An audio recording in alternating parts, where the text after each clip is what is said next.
দেশের প্রথম সারির ব্যবসায়ীদের একাংশের সাথে বৈঠক করেছেন প্রধানমন্ত্রী তারেক রহমান। প্রধানমন্ত্রীর তেজগাঁও কার্যালয়ে সাংবাদিকদের এ বিষয়ে ব্রিফ করেছেন উপদেষ্টা ডক্টর মাহদি আমিন।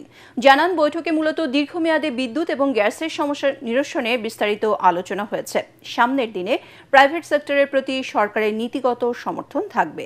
আমদানি রপ্তানি আরও গতিশীল করতে পোর্টগুলো 24 ঘণ্টা খোলা রাখার ব্যাপারে আলোচনা হয়েছে বলে জানান মাহদি আমিন।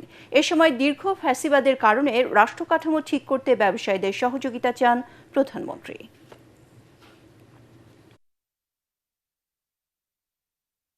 বিশেষভাবে আমাদের বিদ্যুৎ এবং গ্যাসের যে ঘাটতি রয়েছে, কিভাবে আমরা এনার্জি সেক্টরে যে লং টার্ম ধরে চলে আসা সমস্যা সেটা সমাধান করব, কিভাবে আমাদের এনার্জি সিকিউরিটিটাকে আরেকটু এনহ্যান্স করব, বাংলাদেশে দেশি এবং বিদেশি বিনিয়োগ বাড়ানোর জন্য আমাদের এনবিআর বা ট্যাক্সের কী ধরনের রিফর্ম করার প্রয়োজন রয়েছে, কিভাবে আমাদের পলিসি সাপোর্টটা এমন হবে যেখানে প্রাইভেট সেক্টর লেড একটা গ্রোথ আমরা ইনশিওর করতে পারি, সেগুলো নিয়ে আলোচনা হয়েছে।